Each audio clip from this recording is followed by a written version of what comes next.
Campfire Classics is a classic literature podcast.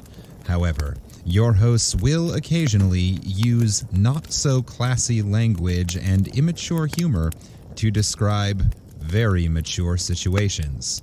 As such, listener discretion is advised. Hi, I'm Ken Sandberg. And I'm Heather Michelle Lawler. Welcome to Campfire Classics, where we try to read those books that look really good on your shelf. Jet plane going down the runway. Jet plane going down the runway. Oh, yeah.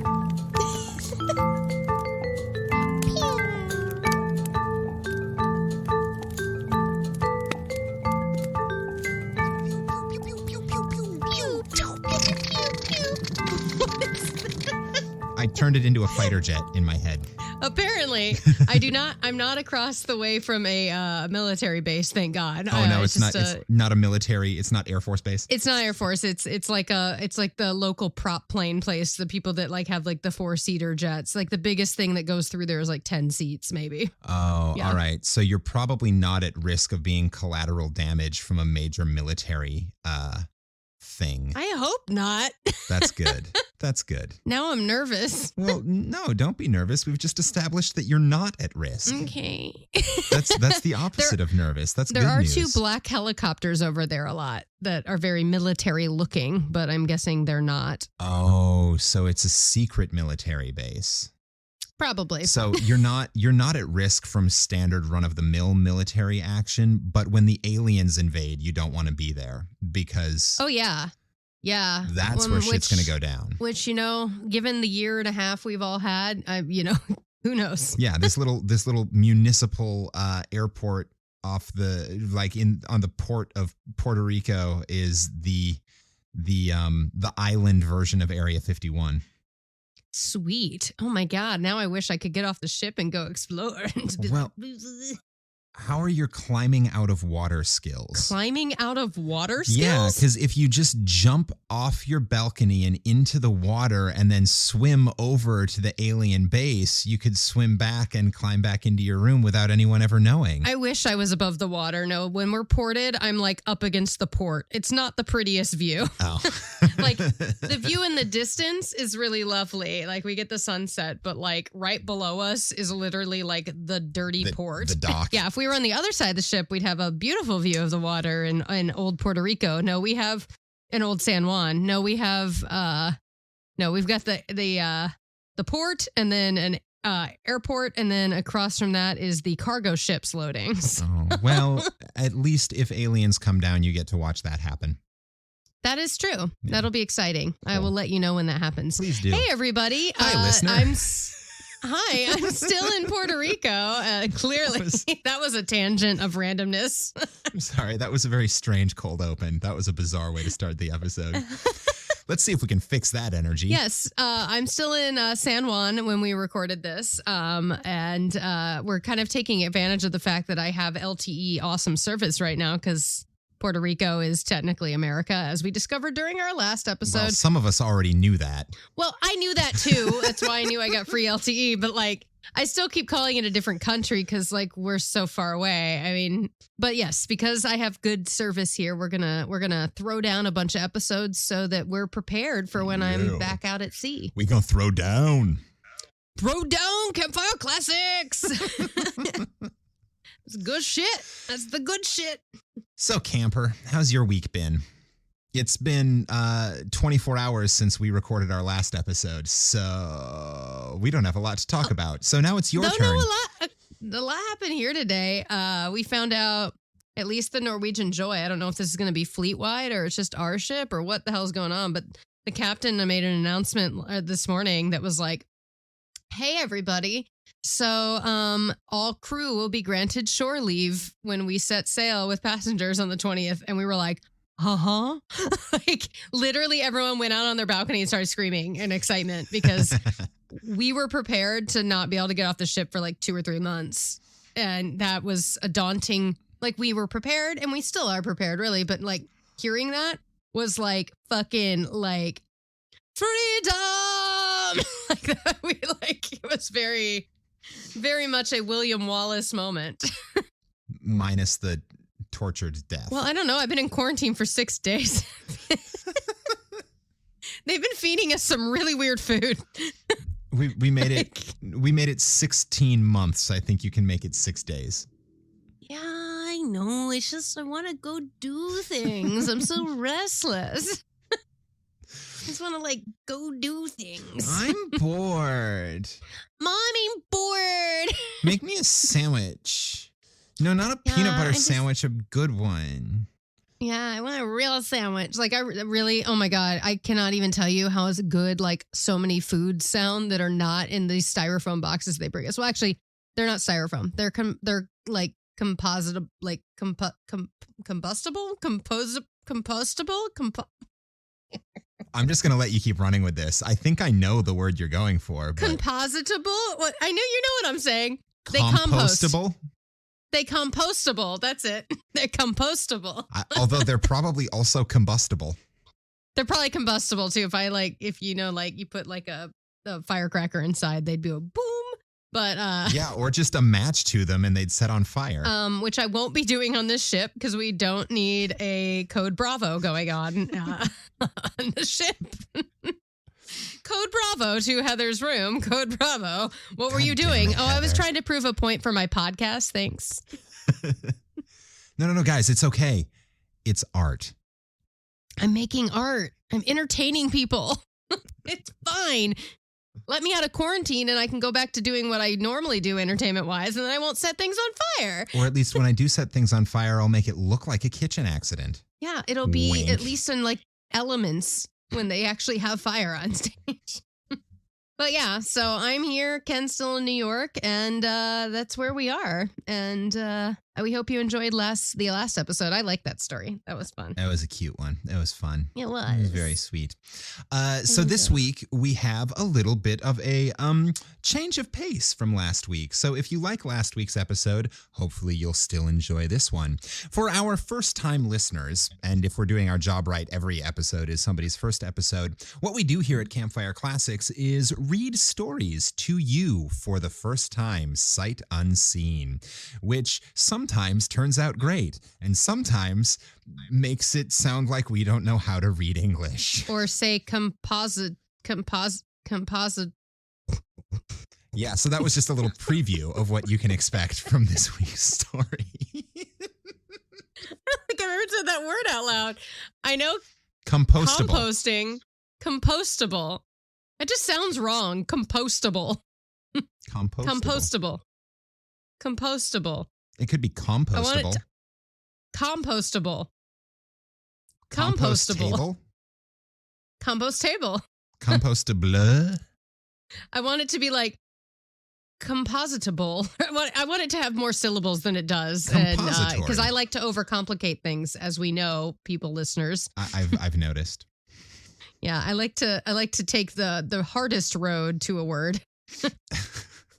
Well, I have a feeling you'll have lots of those words that you can make a little harder this week if you decide you want to. What did you do? What have you done to me? So, dear listener, before we jump into the story, I'm going to give just a brief little snippet of some fun facts about this week's author. And this week's author is Sir Arthur Conan Doyle. Ooh, I like him. Yeah, he's great. So we first covered Sir Doyle in our 4th and 5th ever episodes, and then again in episode 18 with The Leather Funnel, an episode titled A Comely Wench. But here are a few things we haven't covered about him. So we've talked about the fact that he was actually a medical doctor, and we've talked about that he was a firm believer in the supernatural. But this week, I'm going to talk about his career in sports. Sports? Yes. Okay. He was an athlete and a sportsman. He was the goalkeeper or goalie for his football or soccer for our American fans team, the Portsmouth Association Football Club, and he used the pseudonym A.C. Smith. Huh. I don't know why he used a pseudonym as a soccer player, but did he not want people to know he was a jock because he was an artist and he thought they Oh, that might be it. I'm not going to read a book written by some meathead footballer. Yeah, it's like the opposite of what most people do. They usually are I'm going to have a pen name so people don't know who I am in reality. But instead, he used his real name to write books and had a alias for playing sports. This is my sports name. This is my jock name. Well, and I like that his jock name is AC. Like he's almost AC Slater. AC Slater. He's AC Smith. AC Smith. Saved by the bell. It's all right. 'Cause I'm saved by the bell. There's a bagel shop down the street from here, and every time I go in there, they have Saved by the Bell playing on one of the TVs. That's amazing. It's so bizarre. It's so random. So anyway, he was a football goalkeeper for 7 years, from 1899 to 1907. He played cricket for the Marylebone Cricket Club, playing in first-class matches. He also played for the amateur cricket teams, the Alla Hackberries and the Authors 9, alongside fellow writers J.M. Barrie, P.G. Wodehouse, and A.A. Milne. Well, shit. Yeah. So they're all jocks. I mean, honestly, cricket is, I'm going to piss off some people. Is cricket a sport? If golf cricket is a sport. Cricket kind of feels like golf. If cricket golf is feels a sport, like golf to me. If baseball's a sport, cricket's a sport. I feel like, baseball and cricket are very similar. Cricket is just baseball with a tea break. That's all it is. Cricket is baseball without, in white clothes. Like, they don't even dress like they're planning to get dirty and sweaty. What, have they're you seen in, most sweaters. baseball uniforms? Yeah, but they're in, sweaters and, vests and, they're in all white. Like, come on. Put on a three-piece suit, play baseball, and drink tea at every inning break. And that's every break. That's cricket. It's it's like the golf. To me, it's even more like golf in the sense of it's such a leisurely, what a toy, I'm going to put on my sweater vest and go play a sport. Well, clearly it's a gentleman's sport. In 1901, Doyle was selected as one of 3 judges for the world's first major bodybuilding competition, which was organized by Eugene Sandow, who's known as the father of bodybuilding. The event was held in London's Royal Albert Hall, and the 2 other judges were sculptor Sir Charles Laws Whitrung and Eugene Sandow himself. All right. Was that one guy? What was that? Well, who was our bodybuilding author from very early on? The one that kind of looked like you. Yeah, I don't remember which one. Was that O'Brien? Fitz something O'Brien? I can't remember, but I wonder if he ever competed in one of those. Could be. Would have been the right time frame. I feel like Eugene Sandow came up when we talked about him. Yeah, I feel like that too. So I wonder if, well, we'll look into it and let you know later. Yeah, I don't know. An avid amateur boxer, in 1909, Doyle was invited to referee the James Jeffries Jack Johnson heavyweight championship fight in Reno, Nevada. Jack Johnson? Like the hippie guitarist? Yeah. Back in 1909. Banana pancakes? Back in 1909, Jack Johnson of what was the album? Banana Pancakes? Well, no, he had an album that was Campfire something. Campfire Fairy Tales? I don't even Campfire. Yeah, there was one that was Campfire something, but the song I always think of is Banana Pancakes. Yeah. Anyway, yes. So back in 1909, the guitar-playing hippie Jack Johnson was a heavyweight boxer. Speaking of golf, Doyle was elected the captain of the Crowborough Beacon Golf Club in Sussex in 1910. Oh my God, he played so many sports. And in 1913, he competed in the English Amateur Billiards Championship. Wow. Yeah. They're all so random and they're all so British. Oh, yeah. I want him to play darts now. Like, I also want him to play darts. Like, that's, or bowls. Yeah. like, did he ever take on curling? Was that England isn't really far enough north for that. No, it's not cold enough. He's not Not Canadian. cold enough. Yeah, I know. But yeah, that's very interesting. Doesn't Sherlock Holmes, he boxes. He boxes and fences, and he is also an avid sportsman. He likes. Well, I bet he plays. I bet he plays mad billiards too, because Sherlock can see like patterns. So he'd probably be very good at the like geometry of billiards and pool. Yeah. So apparently, he did occasionally. What's it called in cricket? Instead of a pitcher, it's the bowler. It's the bowler. Yeah. Apparently, he once in one of his first class matches, he bowled a game that was so good that a poet wrote a poem about it. Good God. You know what? I hate these people. They're just fucking too talented. Yeah. But those are my fun facts for this week's Sir Arthur Conan Doyle excursion, keeping it nice and short since there are still so many more stories by him that we could read, and I don't want to step on the toes of future fun facts. Very true. This week, you'll be reading a story called Playing with Fire. We were just talking about this. I'm not supposed to play with fire in the cabin.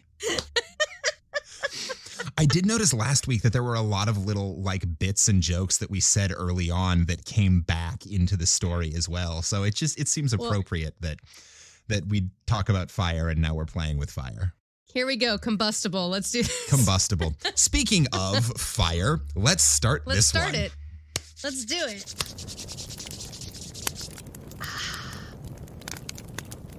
Playing with Fire by Sir Arthur Conan Doyle. I cannot pretend to say what occurred on the 14th of April last at number 17 Batterley Gardens. Put down in the black and white, my surmise might seem too crude, too grotesque for serious consideration. And yet, that something did occur, and that it was of a nature which will leave its mark upon every one of us for the rest of our lives is as certain as the unanimous testimony of 5 witnesses can make it. Oh, shit. All right. Wow. Dude, So you're setting a high bar for the craziness of this story. I hope you live up to it. I hope this is aliens or some shit because what? Well, I hope it's aliens just so we have another thing that comes full circle from our I know, right? pre-show chat, but I'm imagining it won't be aliens. Probably won't be. I don't think that was one of Sir Arthur Conan Doyle's like big, but like his last leather funnel was very like supernatural. Very supernatural, not very alien. Not aliens. Okay. Well, then maybe there's a ghost or something. Yay. Yeah. I love ghosts. Okay. I don't actually love ghosts. I'm not like asking for the ghosts of this ship to come and visit me. Please don't, actually. Ships are notoriously haunted, and I don't want them. I love ghosts, as in like I love you, but please don't visit me. Okay. Yeah, it's a cruise ship, though. I mean, there might be some ghosts, but the people who die on cruise ships are like they're on vacation when they die. How much bitterness could they have? They died on a vacation that cost a lot of money. Yeah, but they died on vacation. Yeah, I don't know. I don't like. Let's not tempt fate. Let's not tempt fate. All right. Love you, ghosts, but, stay over there. Okay. I will not enter into any argument or speculation. I will only give a plain statement, which will be submitted to John Moyer, Harvey Deacon, and Mrs. Delmare, and withheld from publication unless they are prepared to corroborate every detail. I cannot obtain the sanction of Paul Leduc, for he appears to have left the country. So there are 5 witnesses. Yep. All right. Moyer, Deacon, the him, lady, and Leduc. And Leduc and him. Yeah. Yep. Okay. It was John Moyer, the well-known senior partner of Moyer and Sanderson, who had originally turned our attention to occult subjects. Ruh-roh. Oh, shit. Uh-oh. He had, like many very hard and practical men of business, a mystic side to his nature, which had led him to the examination and eventually to the acceptance of those elusive phenomena which are grouped together with much that is foolish and much that is fraudulent under the common heading of spiritualism. No, this is just Doyle trying to normalize his own weird beliefs in the supernatural. Well, he was very much into it, as we talked about when we read Leather Funnel. I think I talked about that a lot on the fun facts. Yeah. Go back and listen to episode 18, A Comely Wench, for more on that. A Comely Wench it's a good episode. That's a great story. It was. That one really stuck with me. So I'm sure this one will too. His researches, which had begun with an open mind, ended unhappily in dogma, and he became as positive and fanatical as any other bigot. He America, do we know anything about that? Punches today. Yeah, shit. He represented in our own little group the body of men who have turned these singular phenomena into a new religion. Mrs. Delmare, our medium, was his sister, the wife of Delmare, the rising sculptor. Our experience had shown us that to work on these subjects without a medium was as futile as for an astronomer to make observations without a telescope. Oh, no, now they have a medium. That's never. This is like calling 1-800 like psychic or something. In my head, we've already turned Mrs. Delmere into Oda Mae. Oda Mae Brown. Yeah. Oh my God, she's Whoopi Goldberg. I'm so happy. Yep, that's it. Oh shit. It's already like, that's it. This is already Whoopi Goldberg in my head. Oh my God. Yeah. So I'll be looking forward to your Whoopi Goldberg impersonation. I will not be doing that because I don't want to offend anybody. Though there are a couple lines of hers that I can pretty much do exactly how she does them. So I might throw that in occasionally, but we'll see. We'll see. All right. We got a medium. All right. On the other hand, the introduction of a paid medium was hateful to all of us. Was it not obvious that he or she would feel bound to return some result for money received, and that the temptation to fraud would be an overpowering one? No phenomena could be relied upon which were produced at a guinea an hour. But fortunately, Moyer had discovered that his sister was mediumistic. In other words, that was, what's mediumistic? In other words, I assume that the other words are going to tell us, yes. But I also assume that mediumistic means like with a propensity to be a medium. Like she's medium-ish. Like she has moments. She has moments of mediumism. Like she'll just be sitting at the table and like, all of a sudden a ghost, and then like someone asks her to do it and she's like, I can't do it. So they just show up. She's about a medium. Which is basically Oda Mae Brown. Because she's pretending and then it just starts happening to her. All right. He discovered his sister was mediumistic. In other words, that she was a battery of that animal magnetic force, which is the only form of energy which is subtle enough to be acted upon from the spiritual plane as well as from our own material one. So she was a medium. Yeah, so ghosts can talk to her. Okay. Yeah. Of course, when I say this, I do not mean to beg the question, but I am simply indicating the theories upon which we ourselves, rightly or wrongly, explaining what we saw. The lady came, not altogether with the approval of her husband, and though she never gave indications of any great psychic force, we were able, at least, to obtain those usual phenomena of message tilting, which are at the same time so puerile and so explicable. Every Sunday evening, we met at Harvey Deacon's studio at Batterley Gardens, the next house to the corner of Merton Park Road. Harvey Deacon's imaginative work in art would prepare anyone to find that he was an ardent lover of everything which was auteur, and sensational. It's a French word, I think, which means I butchered it. Auteur. Outraged? Which was outrageous and sensational. Outrageous and sensational. Outrageous and sensational. That makes sense. Yeah. So was outre and sensational. A certain picturesqueness in the study. I know that word because I played Hannah in Arcadia. Picturesqueness. Picturesqueness. And I had to do it in a British accent. So picturesqueness. That's a lot of syllables. Oh, good. So you have a handful of words that you can only say in an English accent? I said it in great American accent just now. Thank you very much. But yes, there are probably words I can only say in a British dialect. A certain picturesqueness in the study of the occult has been the quality which has originally attracted him to it, but his attention was speedily arrested by some of those phenomena to which I had referred. What? Every time you say phenomena, I think phenomena. Da, da, da, da, da. Phenomena. But that's hilarious. And you've said it like 5 times already in this story, and this is the first time I've made that sound. Well, so maybe when you edit it, you're going to add a little sound effect. That's it.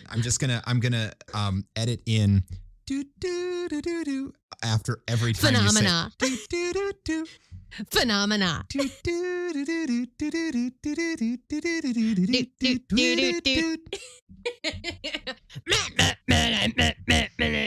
I love the Muppets. I hope all our listeners understood that reference.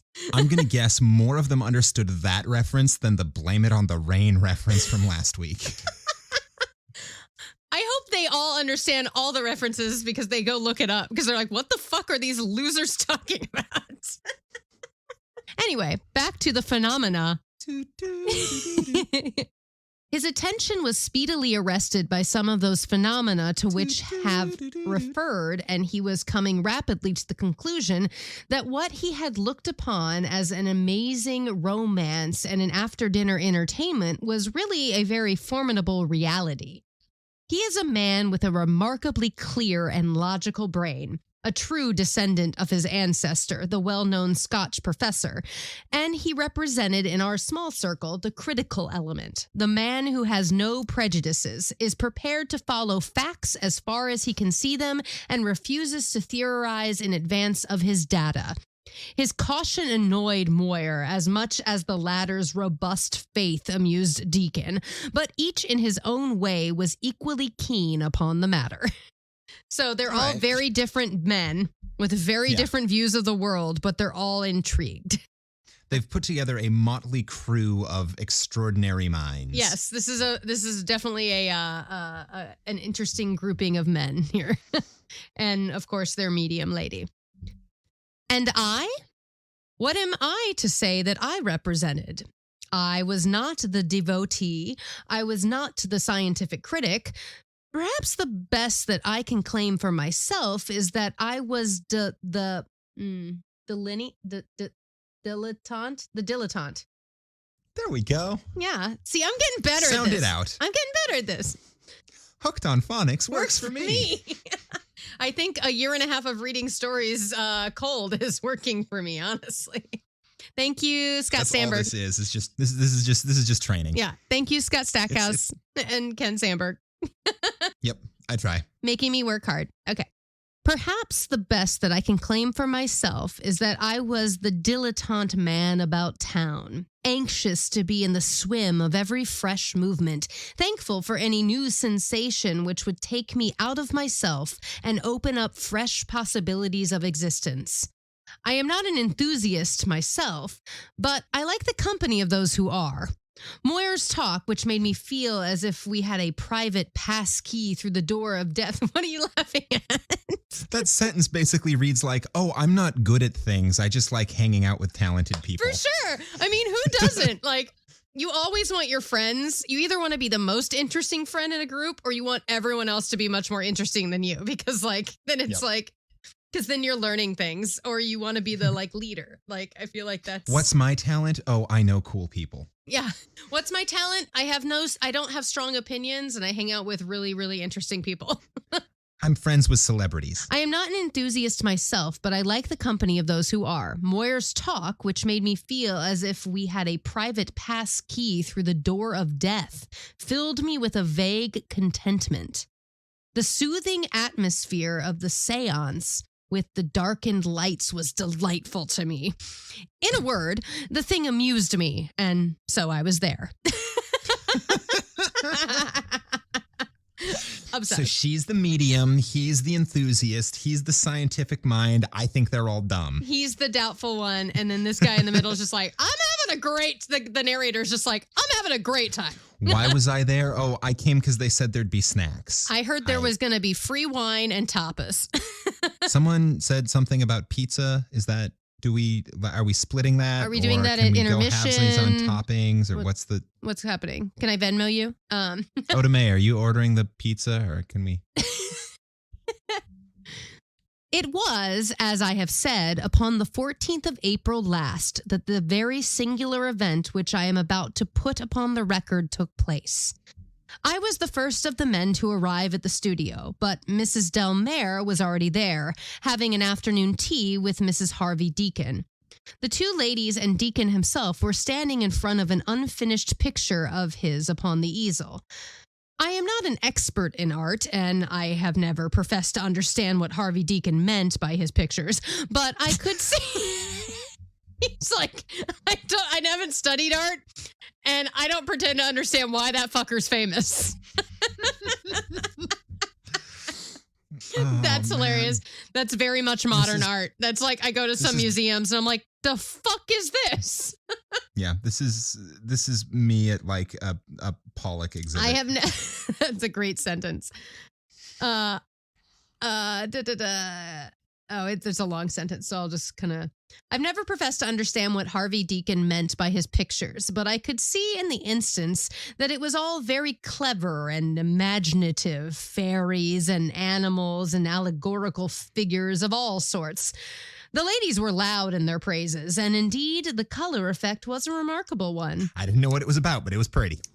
Yep, exactly. It's like at modern art, that's a lot of what I say. I'm like, I like the color palette. Like, I like the color wheel they chose. I don't know what's going on.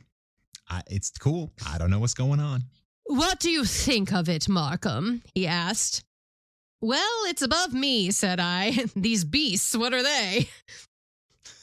I like that I'm making the narrator just Heather. Yep. Good choice. Mythical monsters, imaginary creatures, heraldic emblems? Heraldic? Yes. Like heraldic emblems. Like herd, like sheep and shit? No, like heraldry. So like the symbols of great houses. Got it. Like the griffin is a heraldic emblem. Like St. George and the dragon would be. Yeah. Cool. Mythical monsters, imaginary creatures, heraldic emblems, a sort of weird, bizarre procession of them. With a white horse in front? That's not a horse, said he, rather testily, which was surprising, for he was a very good-humored fellow as a rule and hardly ever took himself seriously. What is it then? Can't you see the horn in the front? It's a unicorn. I told you they were heraldic beasts. Can't you recognize one? Very sorry, Deacon, said I, for he really seemed to be annoyed. Can't you see the horn in the front? Sorry, I thought it was just a boy horse. With a very strangely placed penis. I don't know how you study anatomy. He laughed at his own irritation. Excuse me, Markham, said he. The fact is that I have had an awful job over the beast. All day I have been painting him in and painting him out and trying to imagine what a real live ramping unicorn would look like. At last I got him, as I hoped, so when you failed to recognize it, it took me on the raw. Oh, poor boy. So sweet. He tried all day to make the perfect unicorn and then he didn't get an... Oh. Why, of course it's a unicorn, said I, for he was evidently depressed at my obtuseness. I can see the horn quite plainly, but I never saw a unicorn except besides the royal arms, and so I never thought of the creature. And these others are griffins and cockatrices and dragons of sorts. I love that he's like covering his ass now. He's like, I recognize all the other ones. See, you're such a good artist. Yeah, you're great. No, awesome. No, don't cry. Please don't cry. Oh God, I'm the worst. I don't know what unicorns are. I'm sorry. Yes, I had no difficulty with them. It was the unicorn which bothered me. However, there's an end of it until tomorrow. He turned the picture round upon the easel, and we all chatted about other subjects. His feelings are so hurt. He's like, anyway. Don't say anything about the unicorn. Moyer was late that evening, and when he did arrive, he brought with him, rather to our surprise, a small, stout Frenchman. Fuck. Why is Poirot in this story? This was unintentional, but I am so delighted. Fuck. Fuck me, fuck. Fuck. Is it fuck-moi? What's fuck in French? Baisez-moi. Baisez-moi. So now you know that. Yay! I'm actually really excited to be back on the ship because I get to learn like dirty phrases in all these different languages. Like the Filipinos love to teach us how to say like horrible things in Filipino. It's fantastic. Anyway. All right. Okay. A small, stout Frenchman whom he introduced as Monsieur Paul Le Duc. Okay, so this is the guy who left town. Yes. I say to our surprise. So he's the fifth. Yeah, he's the fifth. I say to our surprise, for he held a theory that any intrusion into our spiritual circle deranged the conditions and introduced an element of suspicion. It's like when you get high around people you don't know. It's all of a sudden I feel very uncomfortable and paranoid and things don't go as you plan them. I'm just saying. I've never smoked weed. If you're listening, Grandma. Oh, whatever. They know. We knew that we could trust each other, but all our results were vitiated by the presence of an outsider. However, more soon reconciled us to the innovation. Monsieur Paul Le Duc was a famous student of occultism, a seer, a medium, a mystic.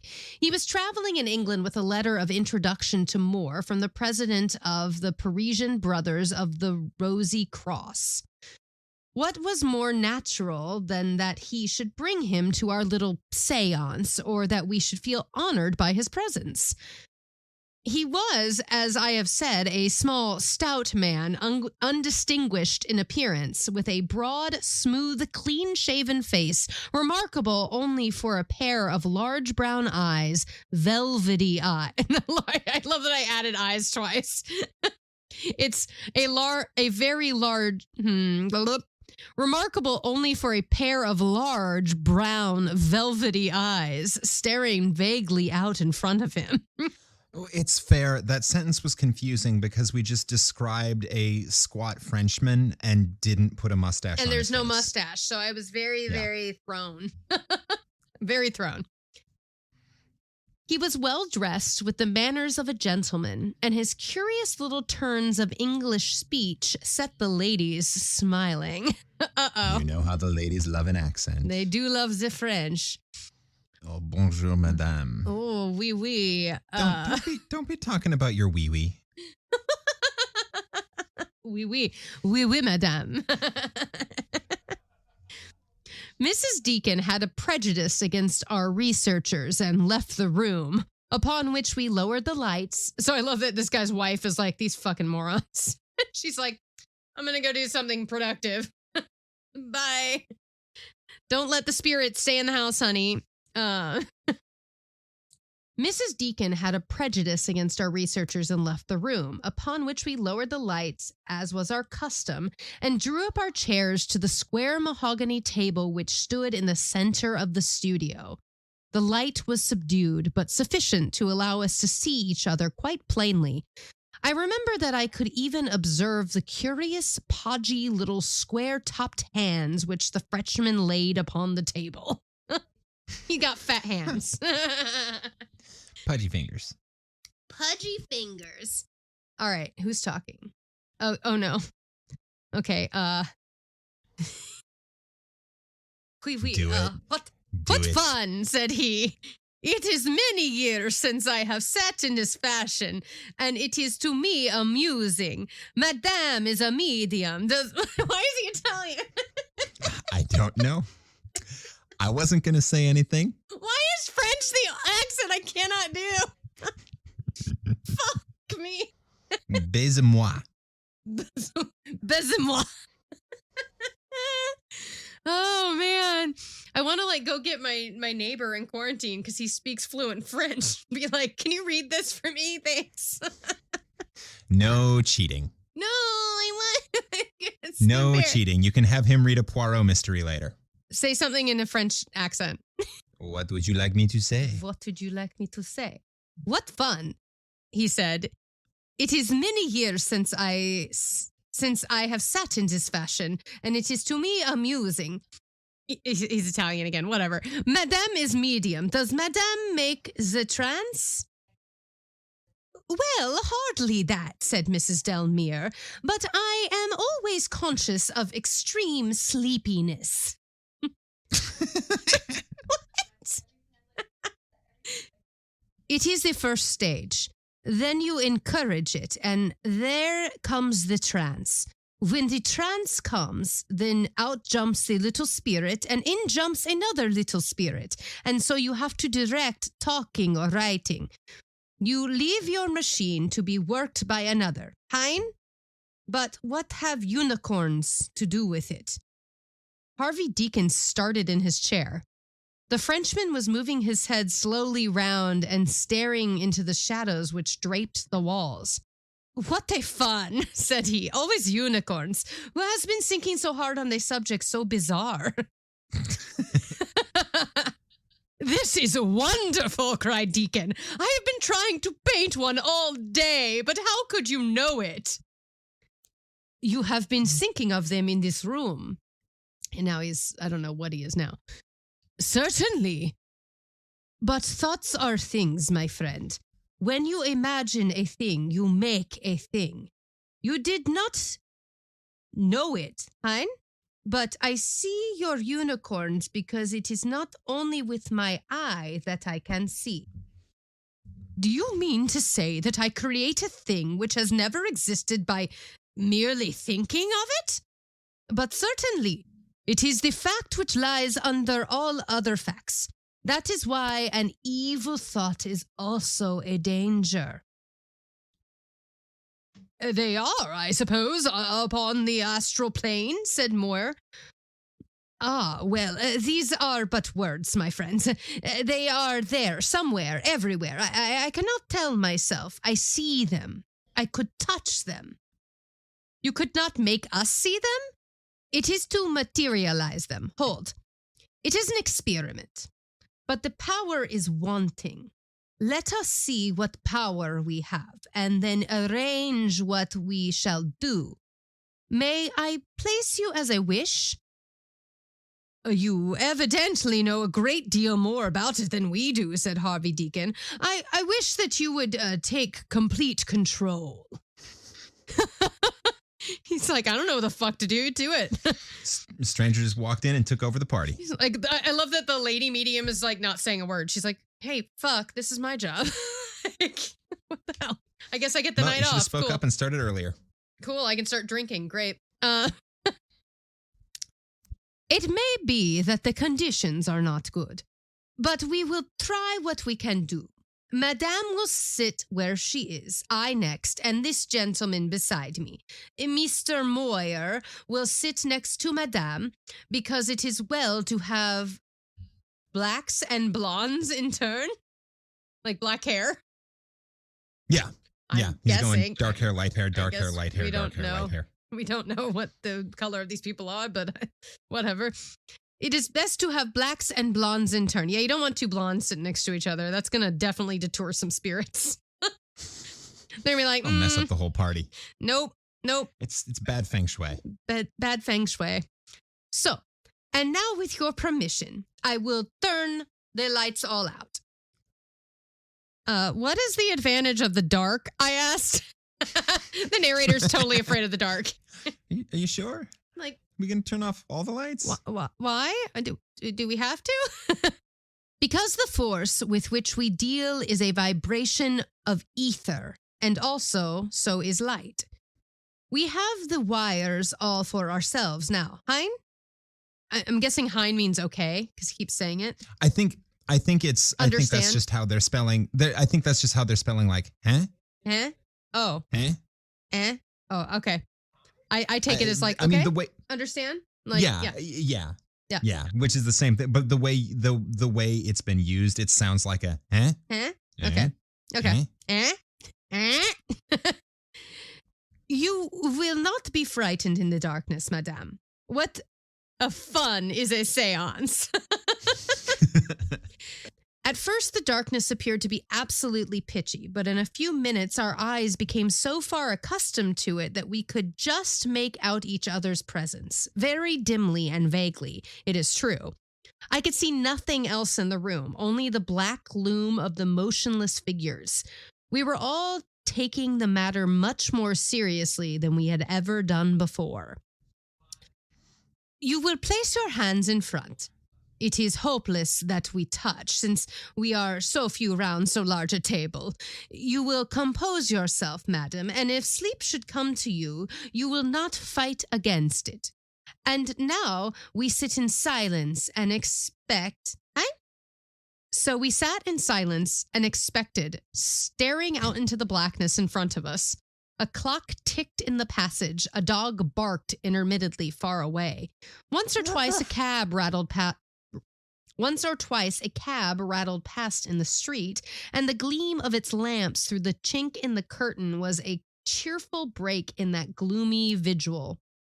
I felt those physical symptoms with which previous seances had made me familiar. The coldness of my feet, the tingling in my hands, the glow of my palms, the feeling of a cold wind upon my back. Strange little shooting pains came from my forearms, especially as it seemed to me in my left one. Uh-oh, he's having a heart attack. That's not good. This isn't good. That's not good. Well, and the Frenchman just told the lady, like, sit calmly, be still. If you start feeling sleepy, just let it happen. Because he wants this person to, like, take over her body. Well, and I'm just thinking, if a stranger walks into a room and says, sit in the dark, and if you start feeling sleepy, just let it happen. The last thing I'm going to do is go to sleep. Sit quietly and let it happen. Like, the fuck? Especially if it's some strange stranger with a, sexy accent. A nondescript accent in this case. Clearly this guy's faking, because I don't know where he's from based on his accent. Strange little shooting pains came in my forearms. Why did they come into your forearms? This is going to be the paragraph that we don't. I emphasis the wrong word. This is going to be the paragraph that we don't get through, isn't it? This is where the story stalls up. Oh no, and it's not like the fun hasn't even begun yet. Strange little shooting pains came in my forearms, especially as it seemed to me in my left one, which was nearest to our visitor, due no doubt to the disturbance of the vascular system, but worthy of some attention all the same. At the same time, I was conscious of my strained feeling of expectancy, which was almost painful. From the rigid, absolute silence of my companions, I gathered that their nerves were as tense as my own. And then, suddenly, a sound came out of the darkness. A low, sibilant sound.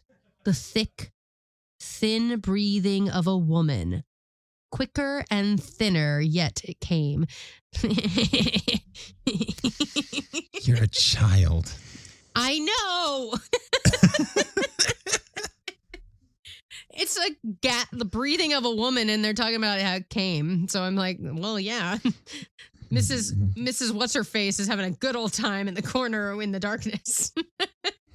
She's not sleeping. She ain't sleeping, y'all. Blah, blah, blah. Quicker and thinner, yet it came, as between clenched teeth, to end in a loud gasp with a dull rustle of cloth. Yeah, that sounds about right. That sounds about right. See? What's her name? Mrs. Something D? Mrs. Delmere? Mrs. Delmere is masturbating in the corner. Well, the lights are off, and the French guy just said, go with it. Yeah, so she went with it. Or the Frenchman's being the French tickler in the corner with her. Ooh. Oh, no. Ooh, baby. With those stubby little fingers. Baby. Oh, Attack baby, of the French tickler.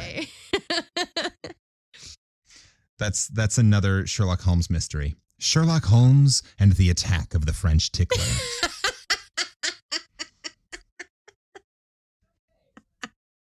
Hell yeah. I feel like that's like the porn equivalent to a Sherlock. like if there's a porn version of Sherlock, the Shercock. Shercock Holmes and the French Tickler. I think it's Shercock Horns. Shercock Horns. Okay. Tickler. Trademark. That could make bank. That's some Zach and Miri make a porno like shit right there. Yep. Like we got a whole series here. All right. Where was I? Okay. What's that? Is all right? Is all right? Someone asked in the darkness. Yes, all is right, said the Frenchman. It is Madame. She is in her trance. That's what I call it too. It is Madame. She is in her trance. Now, gentlemen, if you will wait quiet, you will see something, I think, which will interest you much. I feel like this is turning into like a weird sex seminar as opposed to a seance. This is already just the porn Sherlock Holmes. It is. Look, we didn't even know. She's in her trance. Gentlemen, if you wait, you'll see something you really want to see. Please welcome to the stage, Mrs. Delmere. Still the ticking in the hall. Still the breathing deeper and fuller now from the medium. Still the occasional flash, more welcome than ever, of the passing lights of the hansoms. I do like the passing lights of hansoms when I'm breathing heavily. I know it means handsome cabs. At least they're good-looking cabs and not ugly cabs. That's good. Yeah. Two hour watchdogs and correctors. Yes. To your mom. What a gap we were bridging. The half-raised veil of the eternal on the one side and the cabs of London on the other. The table was throbbing with a mighty pulse.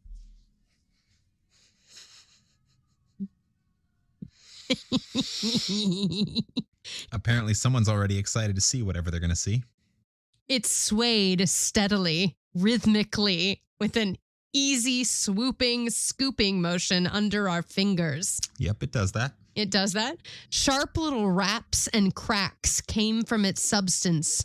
File firing, volley firing, the sounds of a cigarette burning briskly on a frosty night. That was a different word, but I'm not going to say it. Yep. Even though it's a British term for cigarette, you know what it is. I'm not going to say it. It's also a bundle of sticks. It is a bundle of sticks as well. There is much power, said the Frenchman. See it on the table. I had thought it was some delusion of my own, but all could see it now. There was a greenish-yellow phosphorescent light, or I should say a luminous vapor rather than a light, which lay over the surface of the table. It rolled and wreathed and undulated in dim glimmering folds, turning and swirling like clouds of smoke. I could see the white, square-ended hands of the French medium in the baleful light. What fun, he cried. This is splendid. Shall we call the alphabet, said Moore. What's that mean? I guess we're going to find out. A, B, C, D, E, F, G, H, I. Is that how you, like, protect yourself from spirits? I don't know. I don't know. Shall we call the alphabet, said Moore. But no, for we can do much better, said our visitor. It is but a clumsy thing to tilt the table for every letter of the alphabet, and with such a medium as Madam, we should do better than Shall that. we call the alphabet? That's we'll say the alphabet out loud and hope that the spirit will like bump the table. It's like a Ouija on board. the letter it's like a Ouija board. Yeah. It's like a verbal Ouija board. Cool. Yeah. Yes, you will do better, said a voice. Who was that? Who spoke? Was that you, Markham? No, I did not speak. It was Madame who spoke. But that was not her voice. Is that you, Mrs. Delmere? It is not the medium, but it is the power which uses the organs of the medium. Oh, no. It is not the medium, but it is the power which uses the organs of the medium, said the strange... Oh, it's a deep voice. Take 3. Take 3. It is not the medium, but it is the power which uses the organs of the medium, said the strange, deep voice. Sometimes reading ahead a little bit is a helpful skill. This just proves we don't read these ahead of time, y'all. Like, when we make these choices that are like, oops. Where is Mrs. Delmere? It will not hurt her, I trust. The medium is happy in another plane of existence. She has taken my place, as I have taken hers. That does not comfort me at all. That's creepy. That's like the worst thing they could have just said. It's like, wait, no, we asked, is she okay? Did you hurt her? She did say happy. It did say she's happy. I guess. I mean, it says she's in a happy place. It does not say that she's happy. Didn't it say she is happy on another plane? I mean, how presumptuous of this spirit to like know what the medium's feeling. Who are you? It cannot matter who I am. I am one who has lived as you are living, and who has died as you will die. Oh, Jesus. Ominous. Okay. We heard the creak and grate of a cab pulling up next door. There was an argument about the fare and the cabman grumbling hoarsely down the street. The green-yellow clouds still swirled faintly over the table, dull elsewhere, but glowing into a dim luminosity in the direction of the medium. It seemed to be piling itself up in front of her. A sense of fear and cold struck into my heart. It seemed to me that lightly and flippantly we had approached the most real and august of sacraments, that communion with the dead of which the fathers of the church had spoken. Don't you think we are going too far? Should we not break up this seance? I cried. But the others were all earnest to see it to the end. They laughed at my scruples. All the powers are made for use, said Harvey Deacon. If we can do this, we should do this. Every new departure of knowledge has been called unlawful in its inception. It is right and proper that we should inquire into the nature of death. We spent so long trying to figure out if we could do it that we didn't ask if we should. If we should. Yep. It is right and proper, said the voice. Yeah, I'm not taking advice from that voice. Yeah, I mean, like, come on. I've seen Ghostbusters. Like, you don't, like, this is not how it works. There, what more could you ask, said Moyer, who was much excited. Let us have a test. Will you give us a test that you are really there? What test do you demand? Well, now, I have some coins in my pocket. Will you tell me how many? It's not a fucking magician, you dumbass. What have I got in my pockets? A dick. That's not in my pocket. I don't know. Sometimes it like goes off to the side. It might be near his doesn't pocket. usually swing that far to the pocket. Don't look at me like that. Maybe the spirit is sassy. We come back in the hope of teaching and elevating, and not to guess childish riddles. See?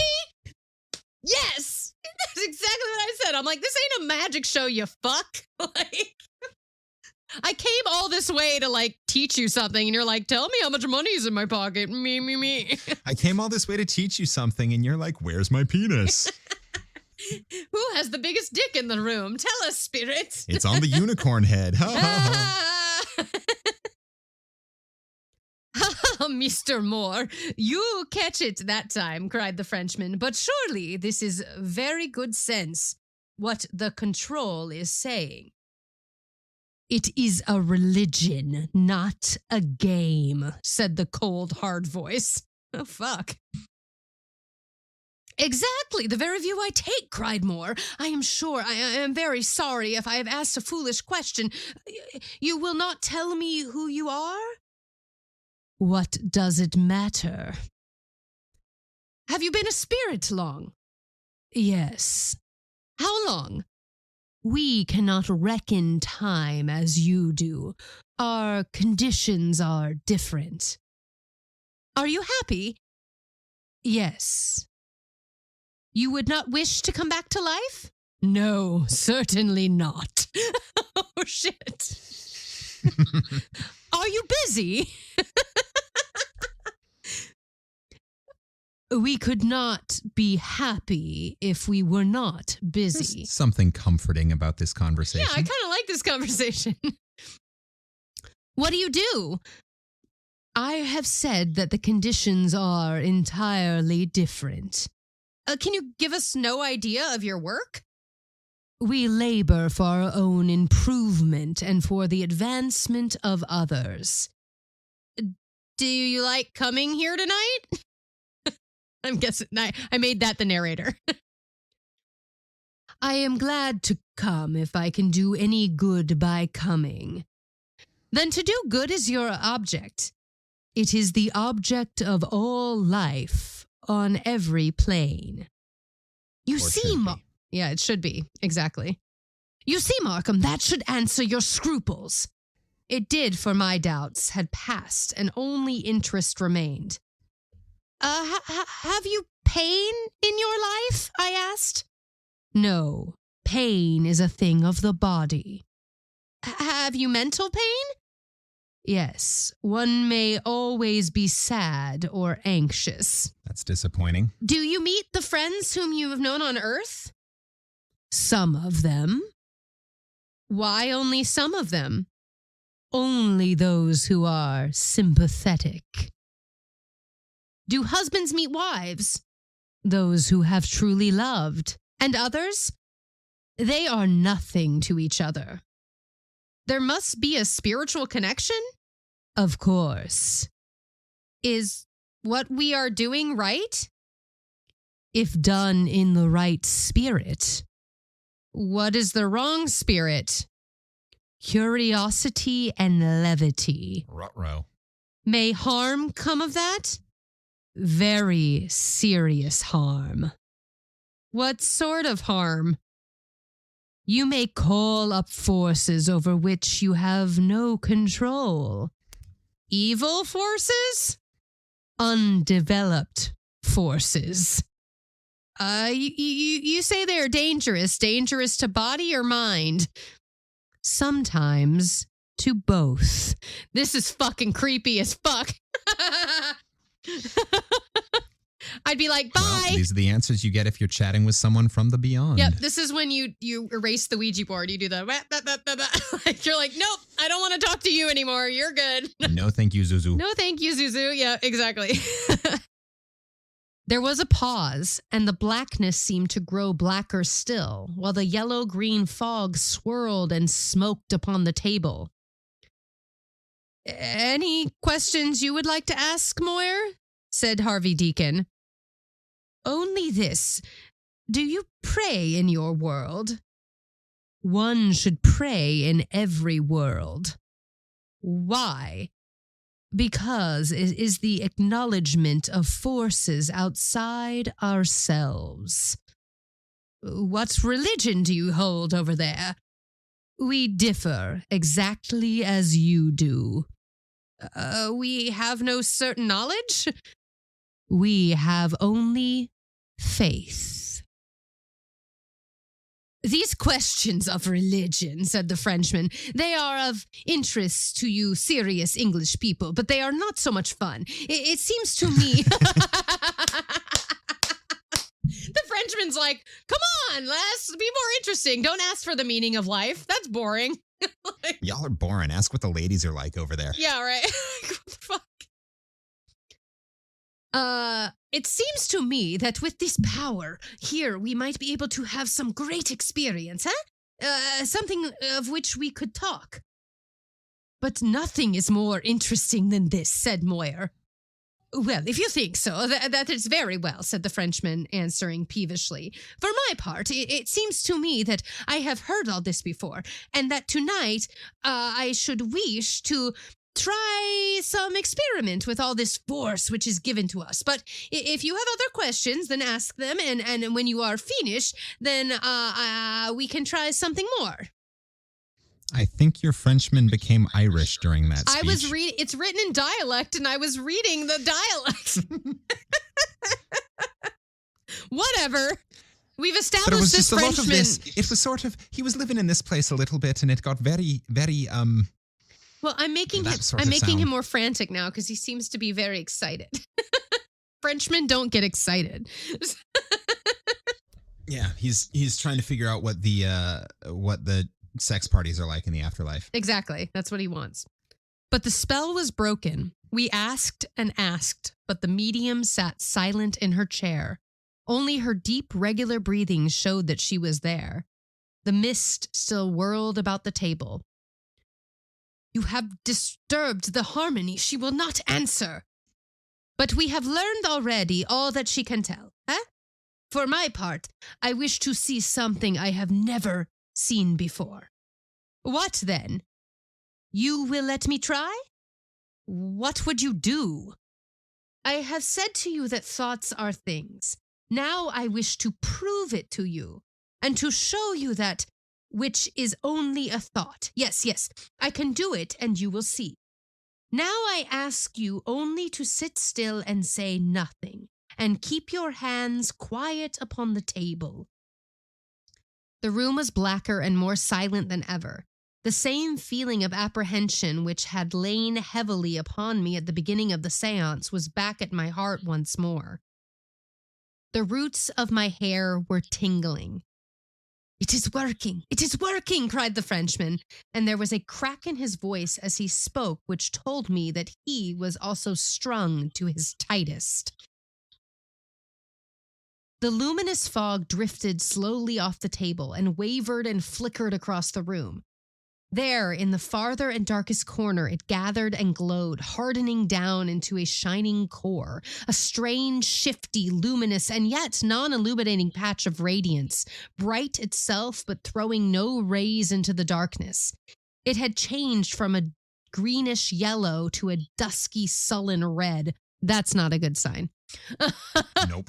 Then round the center there coiled a dark, smoky substance, thickening, hardening, growing denser and blacker. And then the light went out, smothered in that which had grown round it.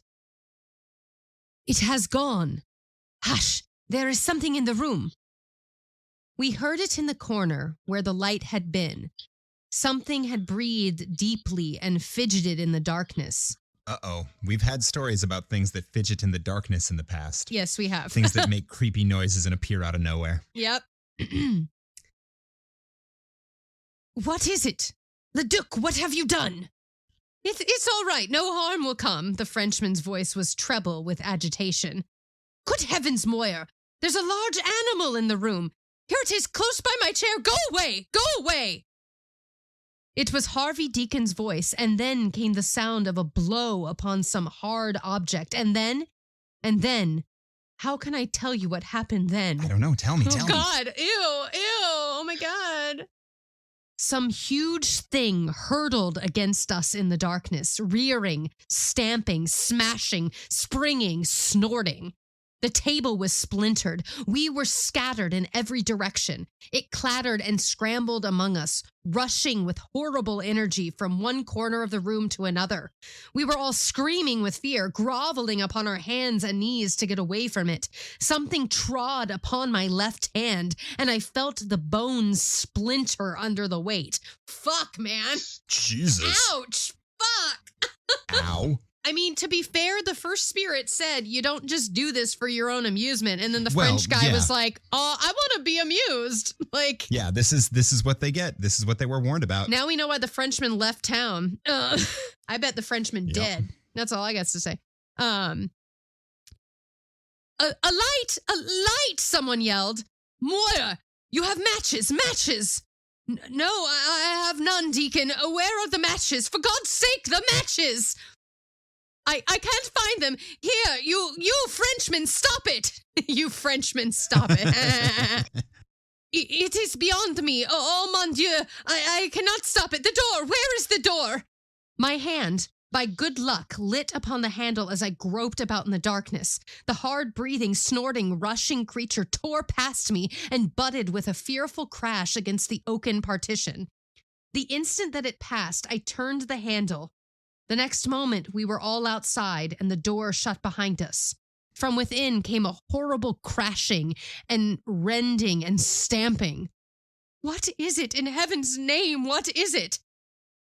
A horse. I saw it when the door opened, but Mrs. Delmere... Oh, it's a fucking unicorn! It's a goddamn unicorn. There's a fucking unicorn in the room! Oh, shit! But Mrs. Delmere, we must fetch her out. Come on, Markham. The longer we wait, the less we shall like it. He flung open the door and we rushed in. She was there on the ground amidst the splinters of her chair. We seized her and dragged her swiftly out, and as we gained the door, I looked over my shoulders into the darkness. There were two strange eyes glowing at us, a rattle of hooves, and I had just time to slam the door when there came a crash upon it, which split it from top to bottom. It's coming through! It's coming through! This is like when the velociraptors learn how to, break glass in Jurassic Park. It's like... Or worse, when they learned to open the door handles. Open the doors, but yes. This is very Jurassic Park, isn't it? They spent so much time trying to figure out if they could do the thing, not worrying about if they should. Right? And I've watched that movie twice in the past 5 days because it's been on the Crew TV, so it's very funny that this is... Yep. It's coming through! It's coming through! Run for your lives, cried the Frenchman. Thanks, fucker. Another crash, and something shot through the riven door. It was a long, white spike, gleaming in the lamplight. For a moment, it shone before us, and then with a snap, it disappeared again. Quick, quick, this way, Harvey Deacon shouted. Carry her in. Here, quick. We had taken refuge in the dining room and shut the heavy oak door. We laid the senseless woman upon the sofa, and as we did so, Moyer, the hard man of business, drooped and fainted across the hearth rug. Harvey Deacon was as white as a corpse, jerking and twitching like an epileptic. With a crash, we heard the studio door fly to pieces, and the snorting and stamping were in the passage, up and down, shaking the house with their fury. The Frenchman had sunk his face on his hands and sobbed like a frightened child. Yeah, you deserve it. It's your fault, dude. What shall we do? I shook him roughly by the shoulder. Is a gun of any use? No, the power will pass. Then it will end. You might have killed us all, you unspeakable fool, with your infernal experiments. I did not know. How could I tell that it would be frightened? It is mad with terror. It was my fault. He struck it. Harvey Deacon sprang up. Good heavens, he cried. A terrible scream sounded throughout the house. I was just going to ask, where's his fucking wife? It's my wife. Here, I'm going out. If it's the evil one himself, I am going out.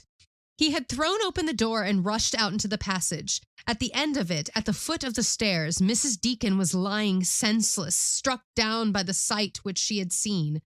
But there was nothing else. With eyes of horror, we looked about us, but all was perfectly quiet and still. I approached the black square of the studio door, expecting with every slow step that some atrocious shape would hurl itself out of it. But nothing came, and all was silent in the room. Peeping and peering, our hearts in our mouths, we came to the very threshold and stared into the darkness. There was still no sound, but in one direction, there was also no darkness. A luminous, glowing cloud with an incandescent center hovered in the corner of the room. Slowly it dimmed and faded, growing thinner and fainter, until at last the same dense, velvety blackness filled the whole studio. And with the last flickering gleam of the baleful light, the Frenchman broke into a shout of joy. What fun, he cried. No one is hurt, and only the door is broken, and the lady's frightened. But my friends, we have done what has never been done before. And as far as I can help, said Harvey Deacon, it will certainly never be done again. And that was what befell on the 14th of April last at number 17 Batterley Gardens. I began by saying that it would seem too grotesque to dogmatize as to what it was that actually occurred, but I give my impressions, our impressions, since they are corroborated by Harvey Deacon and John Moyer, for what they are worth. You may, if it pleases you, imagine that we were the victims of an elaborate and extraordinary hoax. Or you may think with us that we underwent a very real and very terrible experience. Or perhaps you may know more than we do of such occult matters and can inform us of some similar occurrence.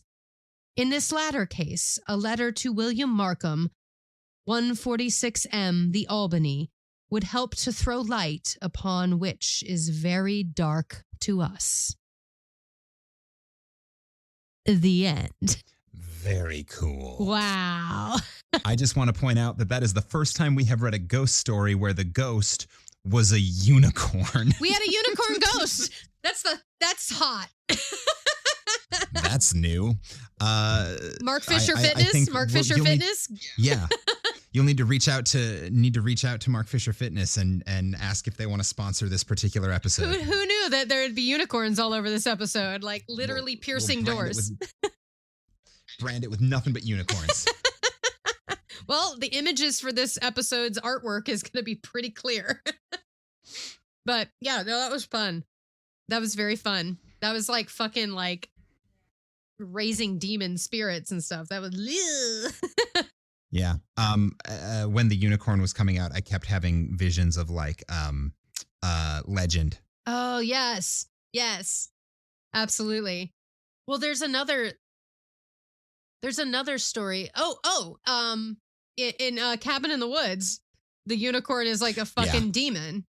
Like, yep. That's a real, like, that's one of the boxes. Like, that's is a unicorn. So that's hilarious. Like, that's what I kept envisioning was that when that box unleashes in Cabin in the Woods, which I refer to a lot on this podcast because it's just fucking because it's really good, and it's good at it's an interesting way of telling a story that is kind of in the vein of a lot of stories that we read. And because of what happens at the end of the movie, not to give anything away if you haven't seen it, and if you haven't seen it, what are you waiting for? They lean into a lot of occult and a lot of like horror like genres. So yeah. Fears. They lean into a lot of people like fears and nature and stuff.